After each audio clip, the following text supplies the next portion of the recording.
서울의 한 장례식장은 검은 상복을 입은 조문객들로 가득 찼습니다.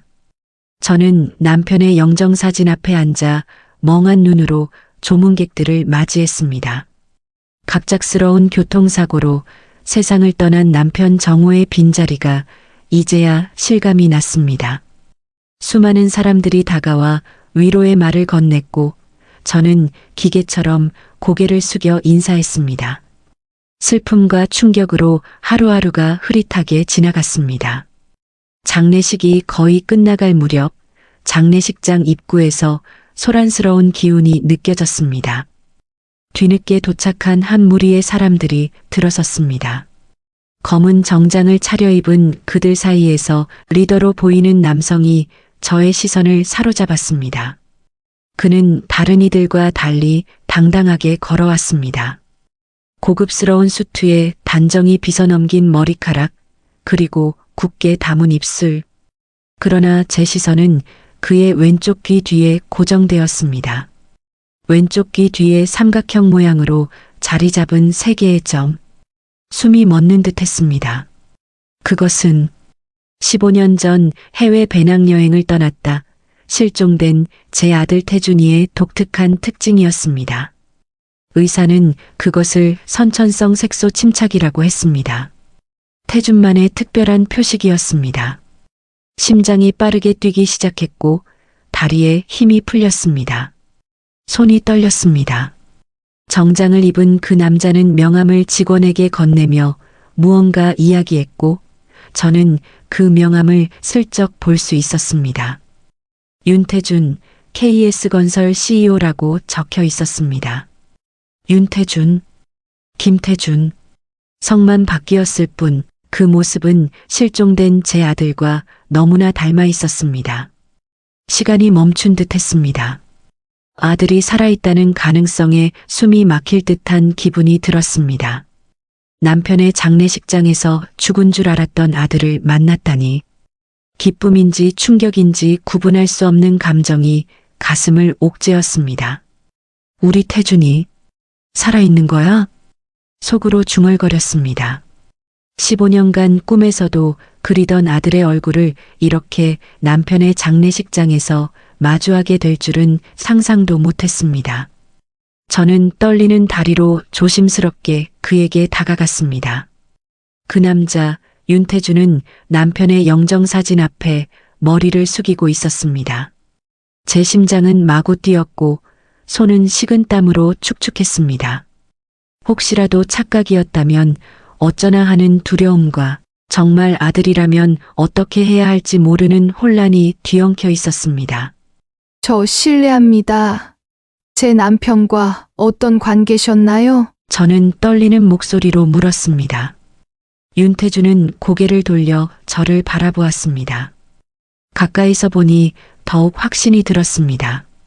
그는 분명 제 아들이었습니다. 하지만 그의 눈에는 어떤 반가움도 알아보는 기색도 없었습니다. 사업상 알게 된 파트너였습니다. 고인께서 많은 도움을 주셨죠. 오래전부터 알고 지내셨나요? 더 물어보고 싶었습니다. 무엇이든 작은 단서라도 찾고 싶었습니다. 하지만 제 질문에 그는 미간을 살짝 찌푸렸습니다. 그렇지는 않습니다. 최근에 알게 되었고 몇 번 뵌 정도였습니다. 그래도 사업적으로 많은 조언을 해주셨기에 감사하게 생각하고 있습니다. 제 눈을 똑바로 쳐다보며 대답했지만 그 눈빛에는 전혀 알아보는 기색이 없었습니다. 어쩌면 저는 정말 착각하고 있는 것일까요? 하지만 귀 뒤에 세 개의 점, 그 특별한 표식은 착각일 리 없었습니다. 성함이 윤태준이라고 하셨죠? 혹시 제가 더 이야기하려는 순간 정장을 입은 여성이 다가와 공손하게 말했습니다. 회장님, 다음 일정이 있습니다. 이제 출발하셔야 합니다. 윤태준은 시계를 확인하고 고개를 끄덕였습니다. 그리고 저에게 다시 고개를 숙여 인사했습니다. 부인께서는 많이 힘드실 텐데 삼가 위로의 말씀드립니다. 고인께서 좋은 곳에 가셨을 겁니다. 그리고 그는 뒤돌아서 자리를 떠났습니다. 저는 그대로 서서 그의 뒷모습을 바라보았습니다. 15년 전 배낭을 메고 집을 나서던 아들의 모습과 겹쳐 보였습니다. 눈물이 볼을 타고 흘러내렸습니다. 태준아, 작게 불러보았지만 그는 돌아보지 않았습니다. 그저 비서와 함께 장례식장을 빠져나갔습니다. 저는 그 자리에 한동안 서 있었습니다. 남편을 잃은 슬픔과 아들을 찾은 듯한 혼란이 뒤섞인 채로 괜찮으세요? 그때 장례식장 직원이 다가와 걱정스럽게 물었습니다. 저는 애써 미소 지으며 고개를 끄덕였습니다. 네, 괜찮아요. 혹시 방금 저와 얘기했던 분 아시나요? 윤태준 씨라고 하던데. 윤태준 씨요? 혹시 아는 사이세요? 요즘 뉴스에도 많이 나오는 분인데 젊은 나이에 큰 회사를 이끌고 계시는 대단하신 분이에요. 저는 그 말을 듣고 결심했습니다. 반드시 진실을 알아내야겠다고. 남편의 장례를 치르고 나면 그 남자가 정말 제 아들인지 확인해야 했습니다. 그가 제 아들이라면 왜 다른 사람으로 살고 있는지, 15년간 무슨 일이 있었는지 알아내야 했습니다. 남편의 장례식을 치른 지 일주일이 지났습니다. 그동안 저는 KS건설과 윤태준에 대해 가능한 모든 정보를 찾아보았습니다. 인터넷 기사, 신문, 경제 매거진까지. 그는 몇 년 전부터 갑자기 한국 건설업계에 등장한 인물이었습니다. 해외에서 성공한 사업가라는 것 외에는 그의 과거에 대한 정보가 거의 없었습니다. 그리고 오늘 저는 마침내 그를 만나기 위해 KS건설 본사를 찾았습니다. 강남 한복판에 우뚝 솟은 KS건설 본사 빌딩 앞에 서자 가슴이 더욱 빠르게 뛰었습니다.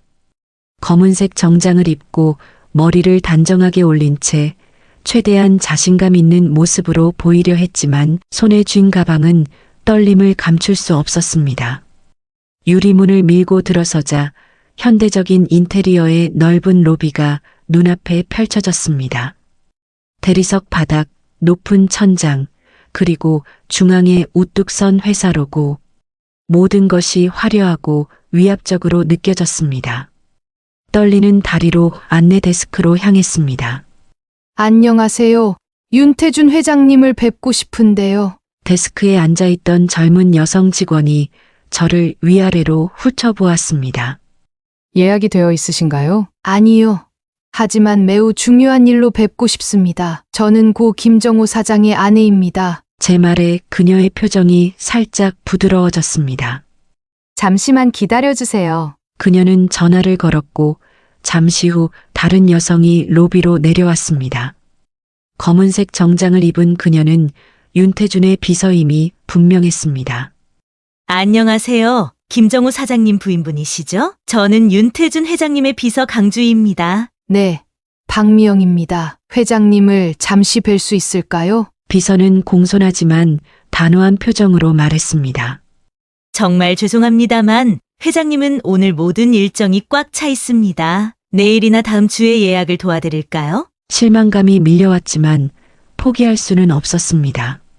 정말 중요한 일이에요. 장례식 때도 뵀는데 제가 그 순간 엘리베이터에서 사람들이 내리는 소리가 들렸습니다. 그리고 그 중에서 한 사람이 눈에 띄었습니다. 윤태준이었습니다. 그는 몇몇 임원들로 보이는 사람들과 함께 무언가를 논의하며 로비를 가로질러 가고 있었습니다. 갑자기 그가 걸음을 멈추었습니다. 그의 시선이 저에게 닿았습니다. 잠시 그렇게 서로를 바라보았습니다. 제 심장은 귀가 아플 정도로 뛰었습니다. 태준이가 천천히 다가왔습니다. 그의 얼굴에는 살짝 당혹감이 묻어 있었습니다. 김 사장님 부인 아니신가요? 네, 맞습니다. 박미영이라고 합니다. 그가 고개를 끄덕였습니다. 무슨 일로 오셨을까요? 죄송합니다, 회장님. 부인께서 예약 없이 오셔서. 비서가 끼어들었지만 윤태준은 손을 들어 그녀를 제지했습니다. 괜찮아요. 주희 씨, 다음 일정은 언제죠? 30분 후에 최 부회장님과의 미팅이 있습니다. 그럼 잠시 시간이 있군요. 제 사무실로 올라가시죠. 비서의 놀란 표정 속에서 윤태주는 저를 엘리베이터로 안내했습니다. 상승하는 엘리베이터 안에서 저는 그의 옆모습을 몰래 살폈습니다. 태준의 턱선, 태준의 눈매, 태준의 손가락까지 모든 것이 제 기억 속의 아들과 일치했습니다. 엘리베이터 문이 열리고 저는 그의 뒤를 따라 회장실로 향했습니다. 이제 진실을 마주할 시간이었습니다. 회장실 문이 열리자 넓은 공간이 시야에 들어왔습니다. 탁 트인 통유리창 너머로 서울의 전경이 파노라마처럼 펼쳐져 있었고 최고급 원목으로 만들어진 가구들과 세련된 미술품들이 사무실을 채우고 있었습니다. 마치 영화 속 장면 같았습니다. 앉으시죠. 윤태준이 응접 세트를 가리키며 말했습니다. 저는 소파에 앉아 잠시 주변을 둘러보았습니다. 어떻게 시작해야 할지 마음이 무거웠습니다. 무슨 일로 저를 찾아오신 건가요? 윤태준이 단도직입적으로 물었습니다. 저는 깊은 숨을 들이마시고 용기를 냈습니다. 사실 제가 오늘 온 이유는 개인적인 일 때문입니다. 15년 전 저는 아들을 잃었습니다. 윤태준의 표정이 의아해졌습니다. 죄송하지만 그게 저와 무슨 관련이 있죠? 제 아들 이름은 김태준이었어요. 15년 전 해외 배낭여행을 떠났다가 실종됐습니다. 그 이후로 어떤 소식도 듣지 못했어요. 윤태준은 눈을 깜빡이며 저를 바라보았습니다. 그의 표정에서는 약간의 불편함이 느껴졌습니다. 저는 떨리는 손으로 가방에서 준비해온 것들을 하나씩 꺼냈습니다. 첫 번째로 오래된 가족 사진을 내밀었습니다. 이건 태준이가 대학 입학식 날 찍은 사진이에요. 보시면 당신과 정말 닮았다는 걸 알 수 있을 거예요. 윤태준은 망설이다가 사진을 받아들었습니다. 그의 눈동자가 사진 속 인물들을 하나씩 훑었습니다. 특히 젊은 태준의 모습에 시선이 오래 머물렀습니다. 그러나 곧 그는 사진을 테이블 위에 내려놓았습니다. 그리고 제가 장례식장에서 봤던 당신의 왼쪽 귀 뒤에 있는 세 개의 점, 그건 태준이가 태어날 때부터 가지고 있던 특별한 표식이에요. 윤태준은 무의식적으로 왼손을 귀 뒤로 가져갔지만 곧 표정을 굳혔습니다. 그의 눈에는 경계심이 가득했습니다. 이어서 빛바랜 야구 글러브를 꺼냈습니다. 이건 태준이가 중학교 시절부터 아꼈던 글러브예요. 여기 그의 이름이 새겨져 있어요. 윤태준의 얼굴이 점점 굳어졌습니다. 그는 자리에서 벌떡 일어났습니다. 죄송하지만 이런 식으로 접근하시는 이유가 뭡니까? 제 재산을 노리시나요? 그의 달라진 말투와 날카로운 질문에 저는 충격을 받았습니다.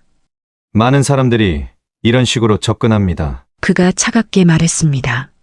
성공한 사업가에게 갑자기 나타나 당신은 내 가족이라며 접근하는 사람들이 있죠. 특히 제가 한국에 돌아온 이후로 더 심해졌습니다. 아니에요. 저는 그런 사람이 아니에요. 제 목소리가 떨렸습니다. 저는 단지 제 아들을 찾고 있을 뿐이에요. 그리고 이 사진 속 아들과 당신은 너무 닮았어요. 윤태준은 비웃듯이 웃었습니다. 닮았다고요? 그게 증거입니까? 저는 윤태준입니다. 해외에서 성공한 사업가죠. 당신이 말하는 김태준이 아닙니다. 그럼 DNA 검사라도 하는 건 어떨까요? 제가 왜 당신의 의도에 넘어가야 하죠? 당신의 자식이 아닌데 왜 DNA 검사를 해야 하는지 이해가 안 됩니다. 그는 창가로 걸어가 서울의 전경을 내려다보았습니다. 잠시 침묵이 흘렀습니다.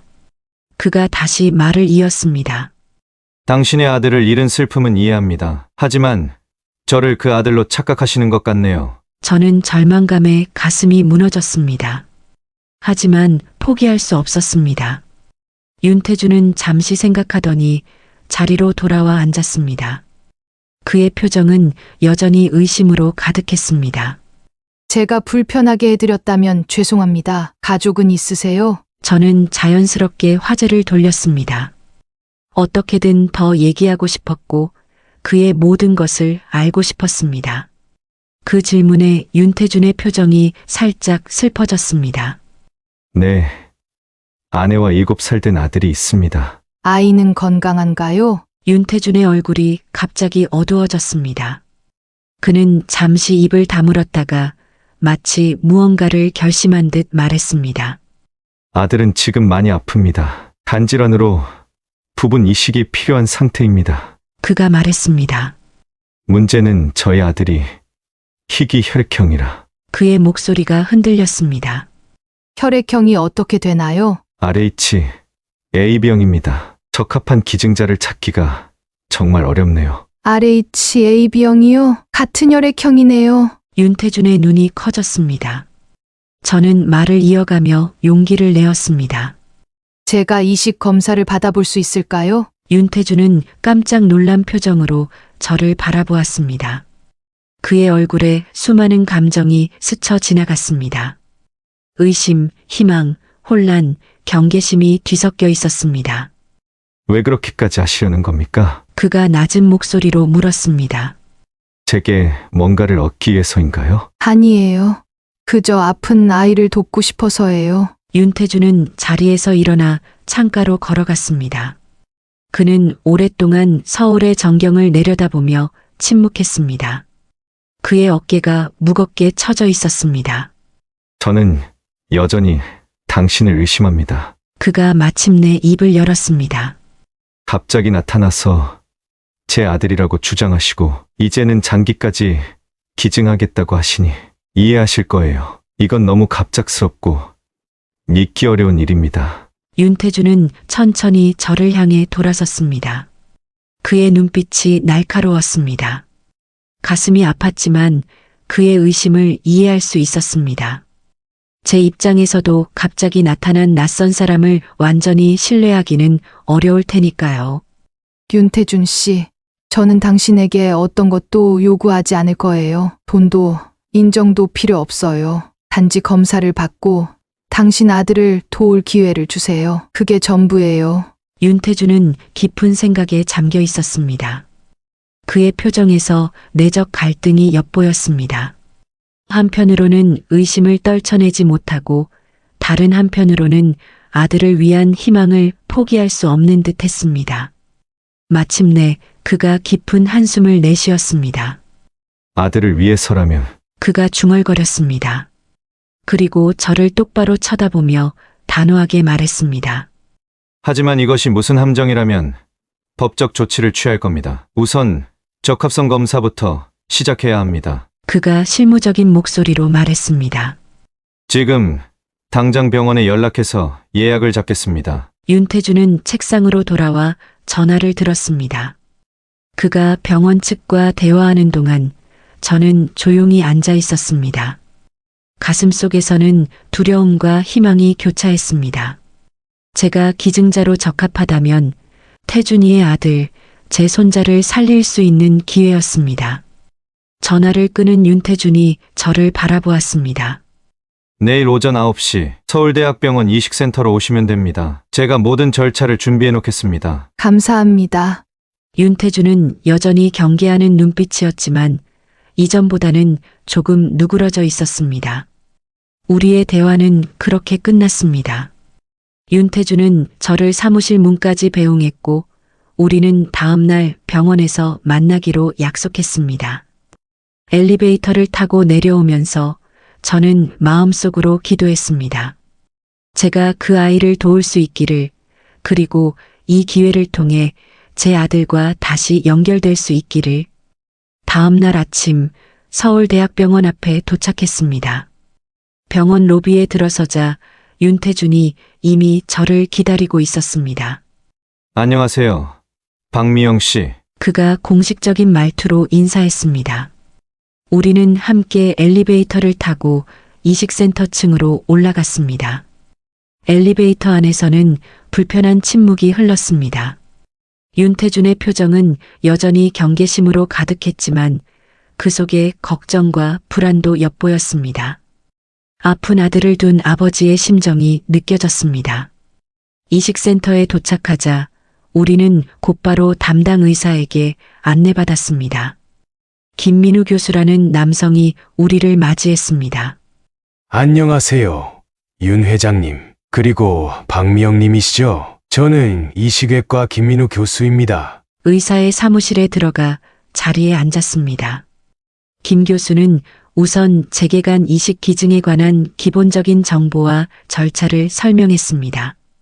오늘은 기본적인 검사들을 진행할 예정입니다. 혈액 검사, 간 기능 검사, 심장 상태 확인을 위한 심전도와 심초음파 등이 있습니다. 검사 결과가 나오면 조직적 합성을 판단할 수 있을 겁니다. 얼마나 걸릴까요? 윤태준이 물었습니다. 일부 결과는 오늘 중에 나오고 더 상세한 결과는 하루에서 이틀 정도 소요됩니다. 검사는 예상보다 길고 복잡했습니다. 혈액을 채취하고 심장 검사를 하고 간 초음파를 받았습니다. 저는 모든 과정에 기꺼이 임했습니다. 오후가 되어 일부 결과가 나왔습니다. 김 교수는 우리를 다시 상담실로 불렀습니다. 그의 표정이 놀랍게도 밝았습니다.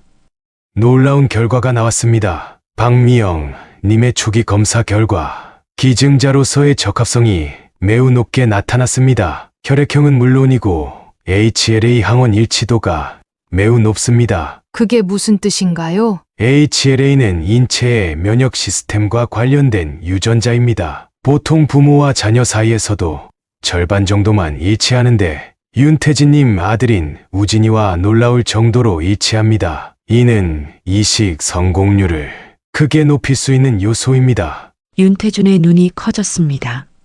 그는 저를 바라보았고 그의 눈에는 의심과 함께 새로운 감정이 서려 있었습니다.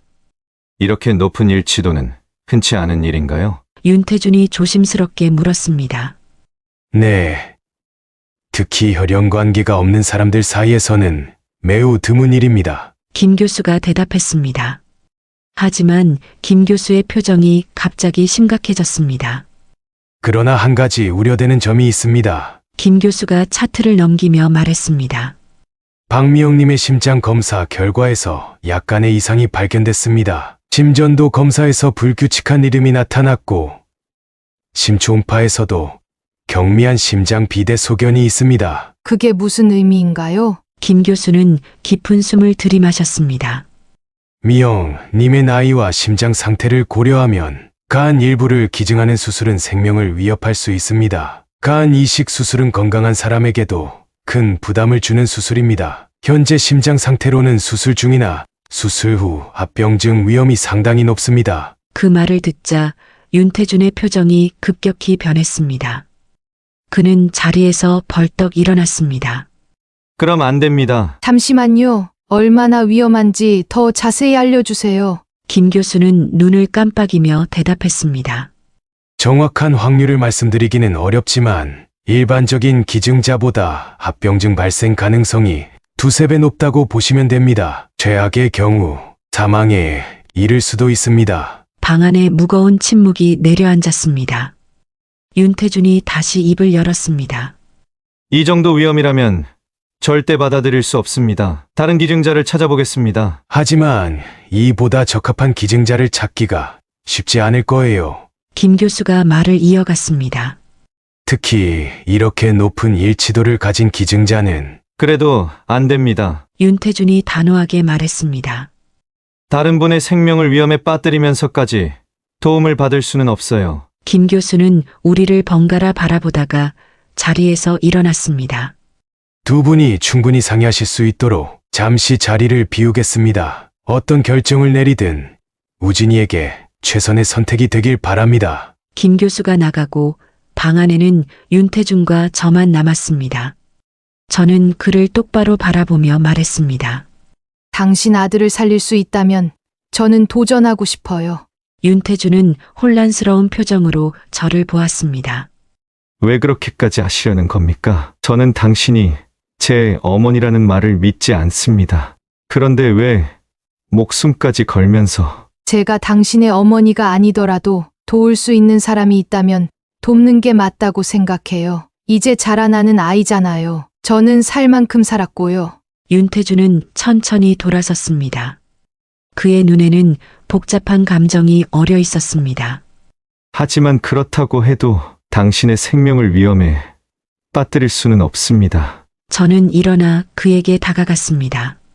제 선택을 존중해 주세요. 그냥 이렇게 나타나서 목숨까지 걸겠다니 이해할 수 없어요. 당신도 부모니까 이해할 수 있을 거예요. 자식을 위해서라면 무엇이든 할 수 있잖아요. 윤태주는 깊은 한숨을 내쉬었습니다. 그의 얼굴에는 갈등과 혼란이 가득했습니다. 알겠습니다. 하지만 당신이 어머니라고 믿는 것은 아닙니다. 제 아들을 위해서입니다. 저는 태준이를 바라보며 고개를 끄덕였습니다. 그때 김 교수가 다시 들어왔습니다. 결정 내리셨나요? 윤태준과 저는 서로를 바라보았습니다. 진행하겠습니다. 김 교수는 고개를 끄덕였습니다. 남은 추가적인 검사와 상담은 빠르게 진행하겠습니다. 우리는 그날의 검사를 마치고 병원을 나왔습니다. 며칠 뒤 저녁, 윤태주는 자신의 집에 앉아 생각에 잠겨 있었습니다. 박미영과 병원에서 있었던 일들이 그의 머릿속을 맴돌았습니다. 특히 박미영의 검사 결과는 그를 혼란스럽게 만들었습니다. 혈액형뿐만 아니라 조직적 합성까지 놀라울 정도로 일치한다는 의사의 말이 귓가에 맴돌았습니다. 그는 15년 전의 기억을 더듬어 보려 했지만 여전히 대부분이 흐릿했습니다. 태풍이 몰아치는 배 위에서의 기억, 그리고 병원에서 깨어났을 때의 혼란스러움만이 그에게 남아 있었습니다. 그 이전의 삶은 마치 다른 사람의 이야기처럼 멀게만 느껴졌습니다. 윤태주는 소파에서 일어나 창가로 걸어갔습니다. 밤의 서울 풍경이 창밖으로 펼쳐져 있었습니다. 그는 자신의 삶을 되돌아보았습니다. 사고 후 그를 돌봐준 윤 씨 부부에게 입양되어 새로운 삶을 시작했고 열심히 공부하고 일해 성공한 사업가가 되었습니다. 아름다운 아내를 만나 사랑하는 아들을 얻었습니다. 그가 꿈꿔온 완벽한 삶이었습니다. 하지만 지금 그 모든 것이 흔들리기 시작했습니다. 자신의 재산을 노리기 위해 접근한 것일까? 그는 의심스러운 마음으로 생각했습니다. 아니면 정말 내 어머니인가? 자신의 목숨이 위험하다는 것을 알면서도 내 아들에게 이식을 해준다고? 아들을 위해 어쩔 수 없이 수술을 승낙했지만 아직도 그녀에 대한 의심은 완전히 떨치기 힘들었습니다. 그리고 의사가 말했던 위험성이 그의 마음을 무겁게 눌렀습니다. 박미영의 나이와 심장 상태를 고려하면 수술은 생명을 위협할 수도 있다고 했습니다. 그런데도 그녀는 망설임 없이 기증을 자처했습니다. 만약 그녀가 정말 내 어머니라면 윤태주는 혼란스러워했습니다. 15년간 나를 찾아다녔다면, 그리고 이제 찾았는데 내 아들을 위해 자신의 생명까지 걸겠다면, 그는 다시 소파로 돌아와 앉았습니다. 테이블 위에는 얼마 전 박미영이 보여주었던 사진들이 놓여 있었습니다. 대학 입학식 날 찍은 가족사진, 낡은 야구 글러브. 그는 천천히 사진을 집어들었습니다. 사진 속의 젊은 남성은 분명 그와 닮아 있었습니다. 같은 눈매, 같은 미간의 주름, 같은 입술 모양. 그리고 사진 속 부모님의 따뜻한 미소가 그의 가슴을 아프게 했습니다. 도대체 무슨 일이 있었던 걸까? 그는 중얼거렸습니다. 윤태주는 야구 글러브를 손에 쥐었습니다. 낡고 빛바랜 가죽이었지만 왠지 모르게 친숙한 느낌이 들었습니다. 그는 무의식적으로 왼손으로 글러브를 끼워 보았습니다. 묘하게 손에 딱 맞는 느낌이었습니다.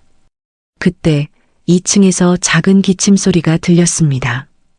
윤태주는 급히 글러브를 내려놓고 아들 방으로 향했습니다.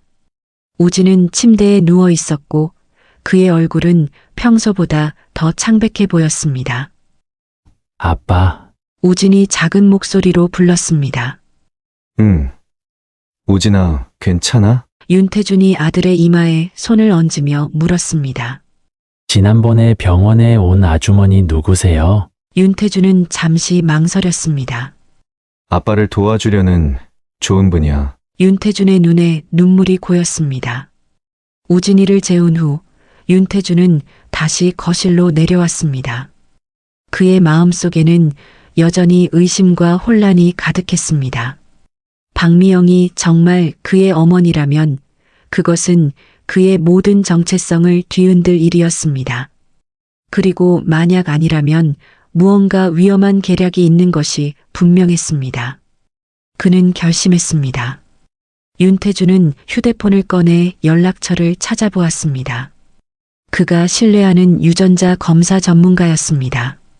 이미 자정이 넘은 시간이었지만 그는 망설임 없이 전화를 걸었습니다. 박사님, 죄송합니다만 급한 일이 있습니다. 내일 DNA 검사를 의뢰하고 싶은데요. 최대한 빨리 결과를 받을 수 있을까요? 전화를 끄는 윤태준은 깊은 숨을 내쉬었습니다. 수술은 내일로 예정되어 있습니다. 그 전에 진실을 확인하고 싶었습니다. 박미영이 정말 그의 어머니인지 아니면 교묘한 사기꾼인지. 그는 책상 서랍에서 오래된 수첩을 꺼냈습니다. 입양 부모님이 남겨준 것으로 그가 병원에서 발견되었을 당시의 상황이 기록되어 있었습니다. 태풍으로 인한 배 사고, 한국인으로 추정되는 청년, 심한 두부 외상과 기억 상실, 그리고 왼쪽 귀 뒤에 3개의 점. 김태준. 그는 박미영이 주장하는 이름을 불러보았습니다. 낯설지만 어딘가 친숙한 이름이었습니다. 밤이 깊어갔습니다. 윤태준은 소파에 기대어 잠시 눈을 감았습니다. 창밖으로 보이는 별들이 서서히 희미해지고 새벽의 첫 빛이 하늘을 물들이기 시작했습니다. 수술 당일 아침, 저는 병실에서 이식 수술 준비를 하고 있었습니다. 간호사가 건네준 하늘색 수술복으로 갈아입고 머리망을 쓰고 모든 장신구를 제거했습니다. 긴장되세요? 간호사가 친절하게 물었습니다. 네, 조금요. 긴장된다고 대답은 했지만 사실 마음은 이상하리만큼 평온했습니다. 이제 제가 할 일이 명확했기 때문이었습니다. 제 아들을 찾았고 제 손자를 살릴 수 있다면 그것보다 더 중요한 것은 없었습니다. 병실 문이 열리고 윤태준이 들어왔습니다. 그는 정장 차림이었지만 평소와 달리 넥타이는 매지 않았고 얼굴은 피곤해 보였습니다. 뜬 눈으로 밤을 새운 듯 했습니다. 준비 다 되셨나요? 그가 조용히 물었습니다. 네, 거의요. 우진이는요? 7층 소아병동에 입원했어요. 아내가 함께 있습니다. 잠시 침묵이 흘렀습니다. 윤태준은 창가로 걸어가 밖을 내다보았습니다. 정말 후회 없으신가요? 전혀요. 윤태준은 고개를 끄덕였습니다. 그리고 갑자기 제게 다가와 무언가를 건넸습니다. 작은 종이 봉투였습니다. 이게 뭔가요? 행운의 부적이라고 생각해 주세요. 그가 어색하게 웃으며 말했습니다. 양어머니가 제 어릴 적 수술 때 주셨던 거예요. 제 눈에 눈물이 고였습니다. 그가 저를 어머니라고 부르지는 않았지만 이런 소중한 것을 나눠준다는 것 자체가 그의 마음이 조금씩 열리고 있다는 신호처럼 느껴졌습니다. 고마워요. 그때 김민우 교수와 간호사들이 병실에 들어왔습니다. 곧 수술이 시작됩니다. 이제 수술실로 모시겠습니다. 김 교수가 말했습니다. 간호사들이 침대를 밀기 시작했습니다. 윤태준은 병실 문 앞에 서서 저를 바라보았습니다. 그의 눈에는 복잡한 감정이 어려 있었습니다.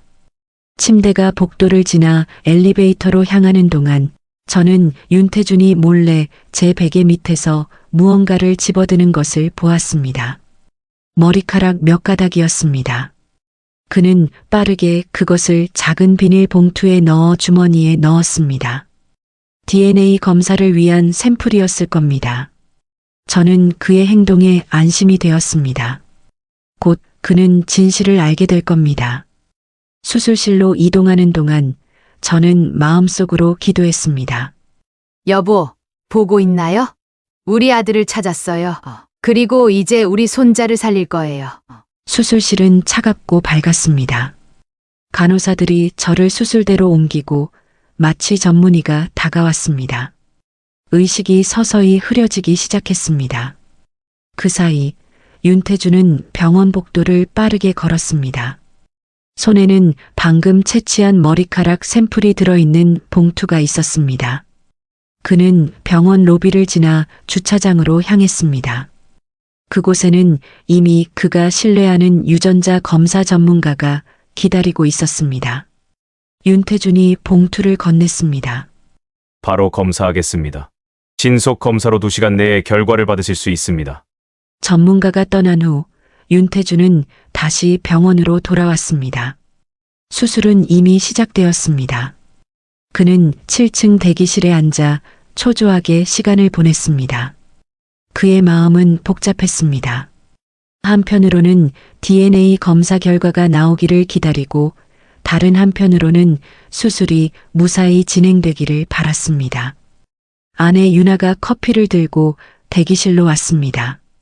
여보, 괜찮아? 그녀가 걱정스럽게 물었습니다. 그냥 긴장돼서. 윤태준이 대답했습니다. 우진이는 잘 자고 있어요. 윤태준은 고개를 끄덕였습니다. 그는 아내에게 DNA 검사에 대해 말하지 않았습니다. 결과가 나오기 전에는 더 많은 혼란을 만들고 싶지 않았습니다. 저분이 정말 당신 어머니일까요? 유나가 조심스럽게 물었습니다. 윤태준은 한숨을 내쉬었습니다. 모르겠어. 하지만 곧 알게 될 거야. 시간이 천천히 흘렀습니다. 수술은 예정대로 진행 중이었고 의사들은 간간히 상황을 알려왔습니다. 수술이 시작된 지 정확히 2시간 후 윤태준의 휴대폰이 울렸습니다. 검사 결과였습니다. 윤 회장님, 결과가 나왔습니다. 윤태준의 심장이 빠르게 뛰기 시작했습니다. 결과는 99.9% 확률로 모자 관계입니다. 오차 범위가 거의 없는 수치입니다. 박미영 씨는 분명히 회장님의 생물학적 어머니입니다. 윤태준의 손에서 전화기가 미끄러져 내릴 뻔했습니다. 그는 근처 벽에 기대어 섰습니다. 숨을 쉬기가 어려웠습니다. 전화를 끄는 윤태준은 그 자리에 한동안 서 있었습니다. 그의 온 세상이 뒤흔들리는 듯한 느낌이었습니다. 15년간 그가 알고 있던 자신의 정체성, 그가 쌓아온 삶, 모든 것이 새로운 의미를 가지게 되었습니다. 김태준. 그는 자신의 본명을 중얼거렸습니다. 이제 그것은 더 이상 낯선 이름이 아니었습니다. 그의 기억 속에서 희미한 파편들이 떠올랐습니다. 대학 입학식 날의 기쁨, 배낭여행을 준비하던 설렘, 그리고 태풍이 몰아치던 바다 위에서의 공포. 완전한 기억은 아니었지만 조각들이 서서히 맞춰지기 시작했습니다. 윤태준은 대기실로 돌아가 아내에게 다가갔습니다. 여보, 말해줄 게 있어. 그가 떨리는 목소리로 말했습니다. 유나는 그의 눈에 맺힌 눈물을 보고 놀랐습니다. 방금 DNA 검사 결과가 나왔어. 박미영 씨는 정말로 내 어머니야. 유나의 눈이 커졌습니다. 그녀는 잠시 말을 잇지 못했습니다. 나는 15년 전에 실종된 김태준이야. 유나는 말없이 그를 끌어안았습니다. 그들은 한동안 그렇게 서 있었습니다. 윤태준의 어깨가 흔들렸습니다. 그때 수술실에서 나온 김 교수가 그들에게 다가왔습니다. 그의 얼굴은 피곤해 보였고 이마에는 땀이 맺혀 있었습니다. 무엇보다 그의 표정이 심각했습니다. 김 교수는 심호흡을 한 뒤 입을 열었습니다. 우진이의 상태는 안정적입니다. 이식된 간이 잘 기능하고 있어요. 윤태준과 유나의 얼굴에 안도의 표정이 스쳤지만 곧 긴장감이 다시 감돌았습니다. 김 교수의 표정에 여전히 무거움이 느껴졌기 때문입니다. 하지만 박미영 님의 상태가 위중합니다. 출혈이 심해 위험한 상황입니다. 윤태준의 얼굴에서 핏기가 싹 가셨습니다. 수술 과정에서 예상치 못한 합병증이 발생했습니다. 간 일부를 절제하는 과정에서 출혈이 시작됐고, 그것이 점점 악화되었어요. 게다가 심장에도 무리가 갔습니다. 윤태주는 말문이 막혔습니다. 그의 머릿속에는 혼란스러운 생각들이 맴돌았습니다. 방금 찾은 어머니를 다시 잃게 될지도 모른다는 공포, 어머니가 자신의 아들을 살리기 위해 생명을 걸었다는 슬픔, 그리고 15년 동안 어머니를 알아보지 못했다는 죄책감까지. 지금 최선을 다해 출혈을 막고 있습니다. 김 교수가 말을 이었습니다.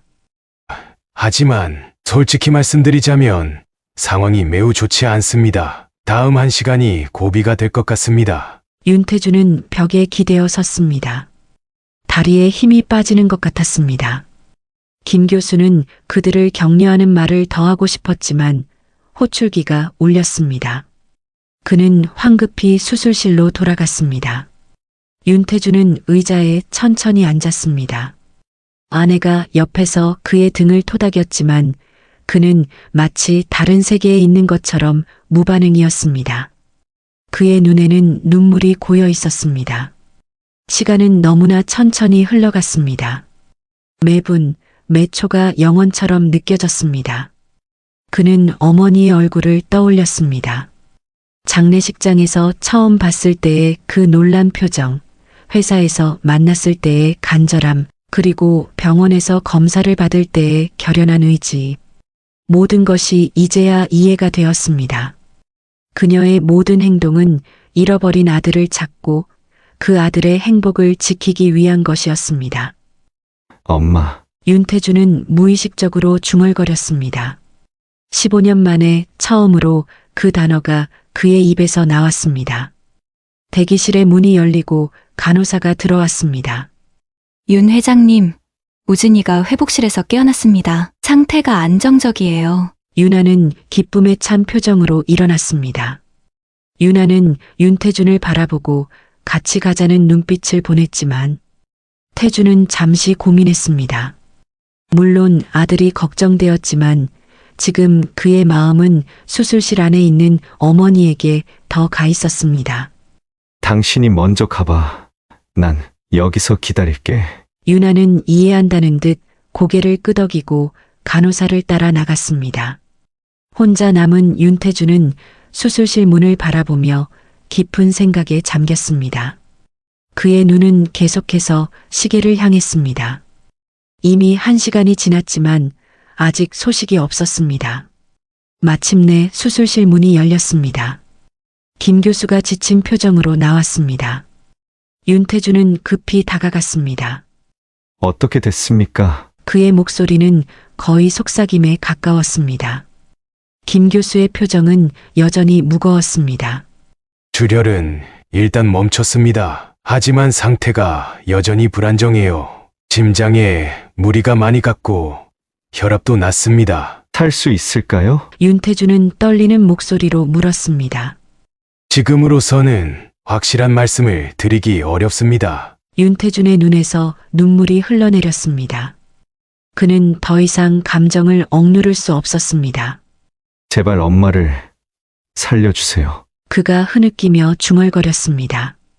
김 교수는 윤태준의 눈에서 흘린 눈물을 보며 고개를 끄덕였습니다. 최선을 다하겠습니다. 지금은 그분도 굉장히 강한 의지를 보여주고 계세요. 아마 아들을 위해, 손자를 위해 버티고 계신 것 같습니다. 윤태준은 고개를 끄덕였습니다. 그는 눈물을 훔치며 김 교수에게 물었습니다. 잠시 볼 수 있을까요? 김 교수는 잠시 고민하다가 고개를 끄덕였습니다. 중환자실로 옮기는 동안 잠시 볼 수 있을 겁니다. 하지만 말을 걸거나 접촉하시면 안 됩니다. 윤태준은 김 교수를 따라 수술실 밖 복도로 나갔습니다. 얼마 후 침대가 밀려 나왔습니다. 여러 모니터와 튜브가 연결된 박미영이 눈을 감은 채 누워 있었습니다. 그녀의 얼굴은 창백했고 숨소리도 약했습니다. 윤태준은 침대 옆에 잠시 서서 어머니의 얼굴을 바라보았습니다. 그의 가슴은 아픔으로 가득 찼습니다. 엄마. 그가 침대를 따라 걸으며 속삭였습니다. 간호사들이 침대를 중환자실로 밀고 갔고 윤태주는 그 자리에 홀로 서 있었습니다. 그의 얼굴에는 눈물이 흘러내렸지만 그는 더 이상 그것을 숨기려 하지 않았습니다. 그렇게 눈물로 얼굴진 긴 밤이 지나고 아침이 밝았습니다. 윤태주는 중환자실 밖 의자에서 밤을 지새웠습니다. 병원 규정상 중환자실 내부에 상주할 수는 없었지만 그는 최대한 가까이 있기를 원했습니다. 간간히 간호사들이 나와 상태를 알려주었고 새벽 무렵부터는 상태가 조금씩 안정되고 있다는 희망적인 소식이 들려왔습니다. 날이 밝아올 무렵 중환자실에서 김민우 교수가 나왔습니다. 그는 피곤해 보였지만 밤새 있었던 것보다는 다소 긴장이 풀린 표정이었습니다. 윤태준이 벌떡 일어났습니다. 앉아 계세요. 김 교수가 손짓하며 말했습니다. 밤새 거의 주무시지 못했을 텐데요. 어머니, 상태가 어떤가요? 김 교수는 미소를 지었습니다.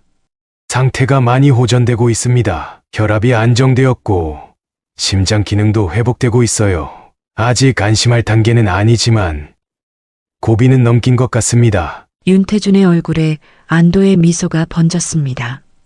그는 자신도 모르게 눈물을 훔쳤습니다. 정말 감사합니다. 교수님. 감사하실 분은 박미영 님이세요. 정말 놀라운 의지력을 보여주셨어요. 저희 의료진도 정말 기적이라고 생각하고 있습니다. 윤태준은 고개를 끄덕였습니다. 언제쯤 뵐 수 있을까요? 오후에 회복실로 옮길 예정입니다. 그때 잠시 면회하실 수 있을 거예요. 윤태준은 그날 오후를 기다리며 병원에 머물렀습니다.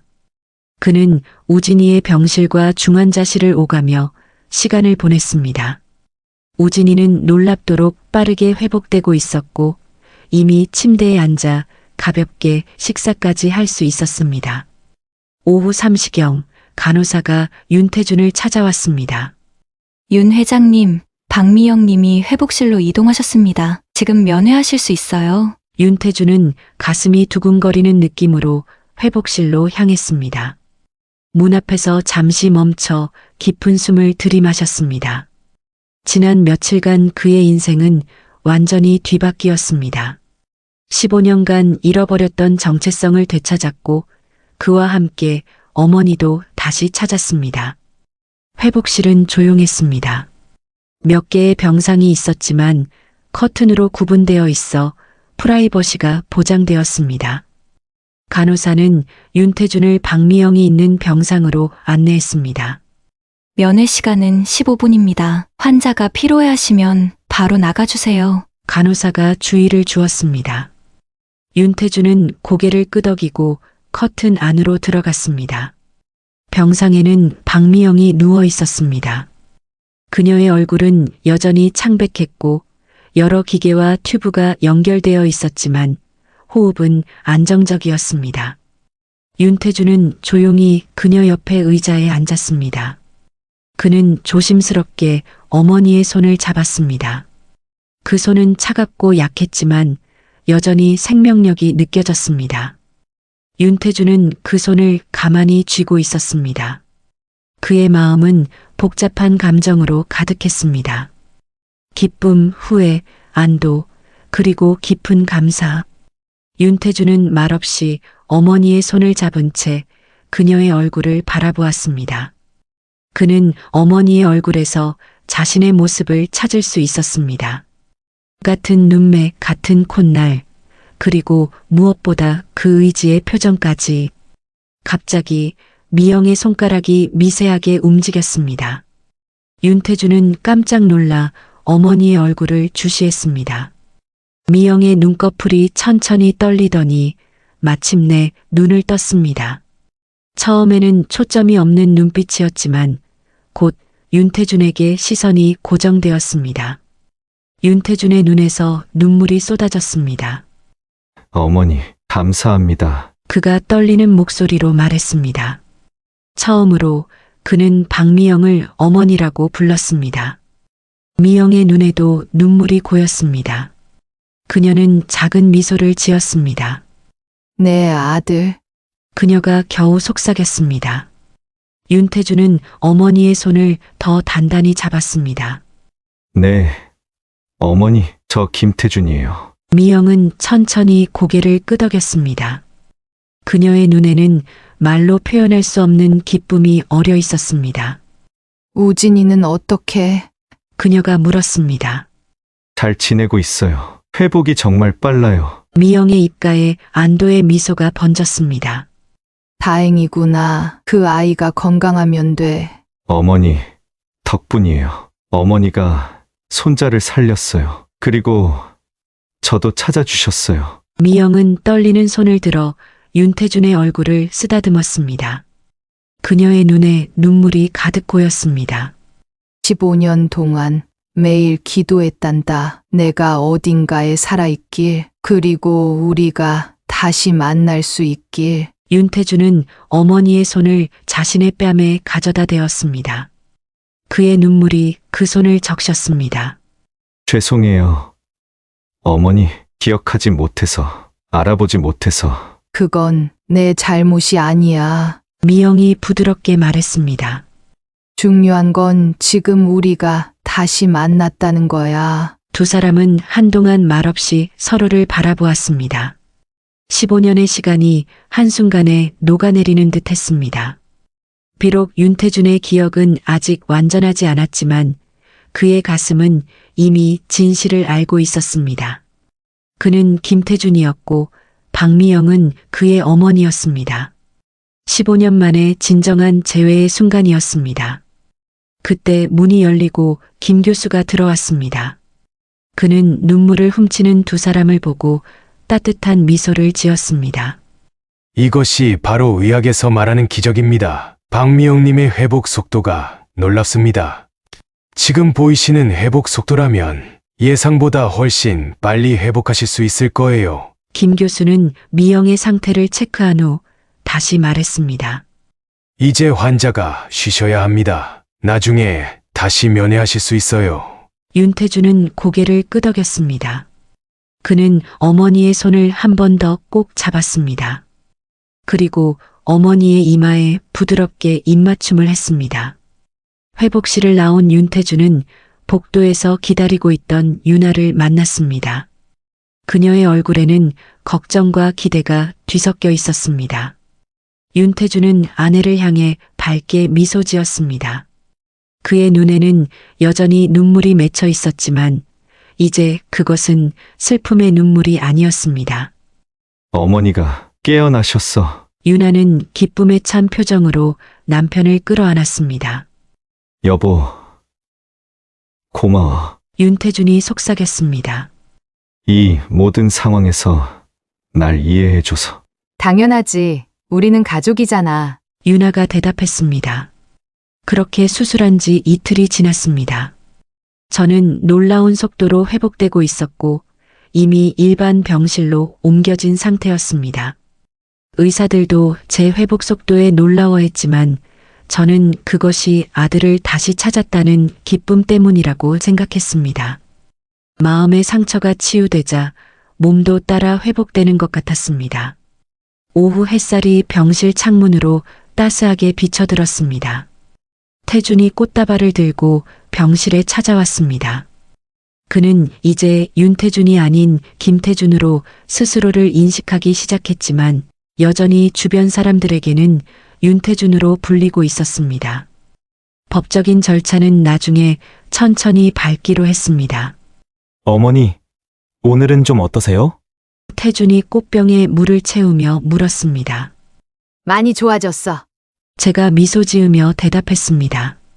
의사 선생님이 회복이 빠르다고 놀라시더라고. 태준은 꽃을 꽃병에 예쁘게 꽂은 후 제 침대 옆에 앉았습니다. 그의 얼굴에는 피로가 역력했지만 눈빛은 밝았습니다. 이전의 날카로운 경계심은 온데간데였고 그 자리에 따뜻함이 자리 잡았습니다. 우진이는 어떻게 지내? 잘 지내고 있어요. 어머니의 간이 잘 맞은 모양이에요. 제 입가에 미소가 번졌습니다. 손자가 건강하게 회복되고 있다는 소식만큼 기쁜 일은 없었습니다. 만나보고 싶은데 아직은 몸이 좀 버거워서. 걱정 마세요. 우진이도 어머니를 정말 만나고 싶어 해요. 할머니한테 감사하다고 꼭 말하고 싶대요. 할머니라는 단어가 제 귀에 감미롭게 울렸습니다. 15년 전 잃어버린 아들을 찾은 것도 기적이지만 이제 손자까지 생겼다는 것은 또 다른 기적이었습니다.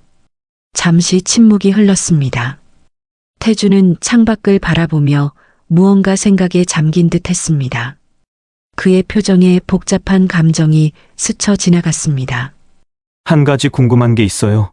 아버지는 어떤 분이셨어요? 그가 조심스럽게 물었습니다. 제 가슴이 찡했습니다. 남편 정우를 떠올리니 여전히 마음이 아팠습니다. 하지만 이제 그 아픔 속에 위로가 함께했습니다. 아들을 찾았으니까요. 내 아버지는 정말 좋은 사람이었어. 성실하고 책임감이 강했지. 그리고 너를 정말 사랑했단다. 내가 실종됐을 때 그는 모든 것을 포기하고 널 찾아다녔어. 전 세계를 다녔지. 태준의 눈에 눈물이 고였습니다. 그는 고개를 숙이고 손으로 눈물을 훔쳤습니다. 기억이 나지 않아서 죄송해요. 괜찮아, 태준아. 그건 내 잘못이 아니야. 제가 그의 손을 잡으며 말했습니다. 잠시 생각에 잠겼다가 문득 궁금한 점이 떠올랐습니다. 그런데 아빠와는 어떤 관계였어? 장례식장에는 어떻게 오게 된 거야? 태준은 잠시 생각에 잠겼다가 대답했습니다. 3개월 전 한국에 왔을 때 우연히 아버지 회사와 거래를 하게 됐어요. 저희 KS건설이 아버지 회사와 합작 프로젝트를 진행하게 되었거든요. 제 심장이 빠르게 뛰기 시작했습니다. 남편이 너를 직접 만났다고? 태준이 고개를 끄덕였습니다. 네, 사업적으로 많은 조언을 해주셨죠. 아버지가 널 알아보지 않았니? 태준은 어깨를 으쓱했습니다. 특별한 반응은 없으셨어요. 저는 생각에 잠겼습니다. 그가 아들을 봤다면 알아보지 않았을 리가 없는데 남편은 아들을 그토록 찾아 헤맸는데 정말로 알아보지 못했을까요? 그건 거의 불가능해 보였습니다. 어머니, 괜찮으세요? 태준이 걱정스럽게 물었습니다. 응, 괜찮아. 그냥 내 아버지 생각을 하니까 조금 감정이 복잡해져서. 태준은 제 손을 꼭 잡아주었습니다. 제 눈에 눈물이 고였습니다. 남편에 대한 그리움과 아들을 되찾은 기쁨이 뒤섞여 복잡한 감정이 일었습니다. 하지만 남편이 태준을 만났다는 사실이 계속 마음에 걸렸습니다. 무언가 이상했습니다. 남편이 정말로 아들을 알아보지 못했을까요? 태준아, 너와 아버지가 만난 날짜 기억나니? 제가 조심스럽게 물었습니다. 태준은 잠시 생각했습니다. 첫 만남은 약 3개월 전이었어요. 그 후로 몇 번 더 만났고요. 3월 초 남편이 사고를 당한 것은 4월 말이었습니다. 그 사이에 거의 2달의 시간이 있었습니다. 2달 동안 남편은 무엇을 했을까요? 왜 저에게 아들을 찾았다는 말을 하지 않았을까요? 퇴원 후 약 3주가 지났습니다. 저는 이제 집에서 휴식을 취하며 회복에 전념하고 있었습니다. 태준은 매일 저를 찾아와 도움을 주었고 우진이도 종종 함께 왔습니다. 손자는 놀라울 정도로 빠르게 회복되어 이미 학교에 다시 다니기 시작했습니다. 제 삶은 갑작스럽게 변했지만 그 변화는 기적과도 같았습니다. 잃어버린 아들을 되찾고 새로운 가족을 얻었으니까요. 하지만 제 마음 한구석에는 여전히 의문이 남아 있었습니다. 남편 정우가 태준을 만났다는 사실이 계속 저를 괴롭혔습니다. 오늘은 아버지의 유품을 정리해보는 게 어떨까? 제가 태준에게 제안했습니다. 태준은 잠시 고민하더니 고개를 끄덕였습니다. 네. 그러면 좋겠어요. 저도 아버지에 대해 더 알고 싶어요. 그렇게 우리는 남편 정우의 서재로 향했습니다. 서재는 남편이 생전에 가장 많은 시간을 보냈던 공간이었습니다. 책장에는 건축 관련 서적들과 가족 사진들이 나란히 놓여 있었고 책상 위에는 그의 마지막 프로젝트 도면이 여전히 펼쳐져 있었습니다. 우리는 천천히 서재의 물건들을 살펴보기 시작했습니다. 책장의 책들, 서랍 속의 문서들, 캐비닛 안의 상자들. 남편은 매우 체계적인 사람이었기에 모든 것이 정리되어 있었습니다. 하지만 한 서랍만큼은 잠겨 있었습니다. 책상 왼쪽 아래에 있는 작은 서랍이었습니다. 이건 열어본 적이 없어. 항상 잠겨 있었거든. 열쇠는 없나요? 저는 고개를 저었습니다. 아버지만 알고 있었을 거야. 태주는 잠시 생각하다가 책상 위의 펜 홀더를 살펴보았습니다. 그는 그 아래에서 작은 열쇠를 발견했습니다. 이걸로 한번 해볼까요? 열쇠는 서랍에 완벽하게 맞았습니다.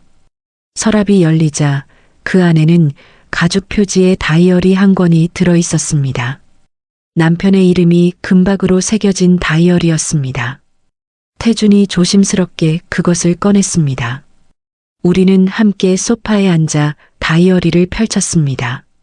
첫 페이지에는 날짜가 기록되어 있었습니다.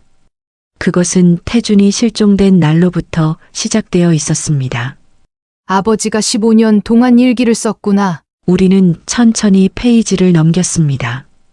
초반부는 절망과 고통으로 가득했습니다. 아들을 찾기 위해 경찰서를 전전하고 해외 대사관을 찾아다니고 심지어 사설 탐정까지 고용했던 내용이었습니다. 중간 부분에는 간간히 희망의 흔적이 보였다가 다시 절망으로 돌아가는 감정의 롤러코스터가 기록되어 있었습니다. 그리고 마지막 부분, 남편이 사고로 세상을 떠나기 몇 달 전부터 우리는 충격적인 하지만 어쩌면 예상했던 내용을 발견했습니다. 3월 5일 오늘 KS건설의 윤태준 회장을 만났다. 젊은 나이에 대단한 성공을 이룬 사업가였다. 하지만 그를 보는 순간 가슴이 멎는 것 같았다. 그의 얼굴, 목소리, 심지어 손짓까지 우리 태준과 너무 닮아 있었다. 15년이란 세월이 흘렀지만 아버지는 자식을 알아볼 수 있다. 그가 우리 아들일까? 하지만 어떻게 확인할 수 있을까? 3월 12일 오늘 다시 윤태준을 만났다. 의도적으로 태준이 좋아했던 이야기들을 꺼내보았지만 그는 아무런 반응을 보이지 않았다. 하지만 그의 귀에 있는 점, 이건 우연이 아니다. 내 가슴은 확신으로 가득 차지만 이성은 증거를 요구한다. 3월 20일 DNA 검사를 어떻게 할지 알아보고 있다. 하지만 쉽지 않다. 윤태준의 머리카락이나 타액 같은 샘플을 어떻게 구할 수 있을까? 그리고 만약 그가 정말 우리 아들이라면 왜 기억을 잃었을까? 무슨 일이 있었던 걸까? 4월 2일 오늘 의사 친구를 만났다. 그에게 기억상실증에 대해 물어보았다.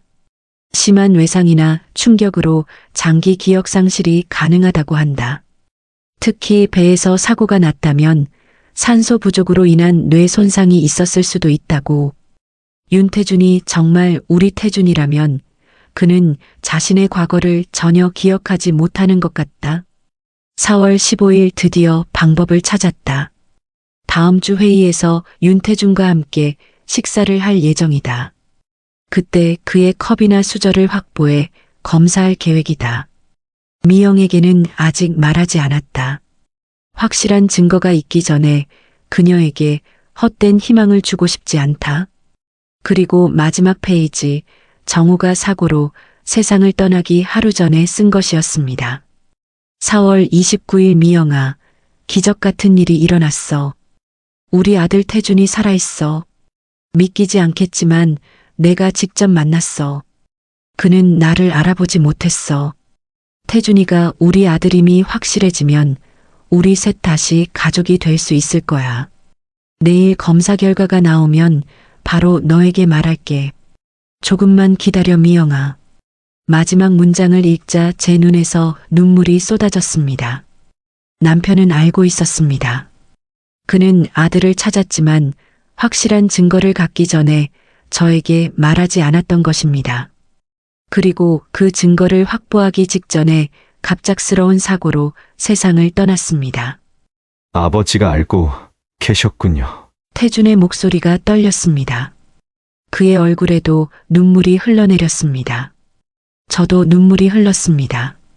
혼자서 그 비밀을 안고 있었다니. 태준은 다이어리를 조심스럽게 넘기며 아버지의 글씨를 손가락으로 쓰다듬었습니다. 저는 아버지를 알아보지 못했어요. 하지만 아버지는 정말 대단한 분이셨어요. 끝까지 포기하지 않으셨고 결국 저를 찾아내셨으니까요. 그는 벽에 걸린 아버지의 사진을 오랫동안 바라보았습니다. 그의 눈에는 복잡한 감정이 어려 있었습니다. 슬픔, 후회, 그리고 깊은 존경. 어머니, 이제 저와 어머니가 아버지의 뜻을 이어갈 거예요. 우리 가족이 다시 하나가 되는 거죠. 저는 고개를 끄덕였습니다. 15년의 기다림 끝에 우리 가족은 드디어 다시 만났습니다. 비록 남편은 이 순간을 함께하지 못했지만 그의 사랑과 헌신이 우리를 다시 하나로 모았습니다. 그래, 그게 아버지가 원하셨던 거야. 우리 가족이 다시 하나 되는 거. 그날 밤 태준이 돌아간 후 저는 남편의 사진 앞에 오래도록 앉아 있었습니다. 가슴 속에는 슬픔과 감사함이 교차했습니다. 당신 덕분에 우리 아들을 다시 찾았어요. 고마워요. 그리고 사랑해요. 인생은 때로 우리가 상상할 수 없는 방식으로 펼쳐집니다. 저는 남편을 잃는 슬픔 속에서 아들을 되찾는 기쁨을 경험했습니다. 그것은 마치 남편의 마지막 선물과도 같았습니다. 이제 저는 알았습니다. 진정한 사랑은 죽음으로도 끝나지 않는다는 것을. 남편의 사랑은 지금도 우리 가족을 지키고 있었습니다.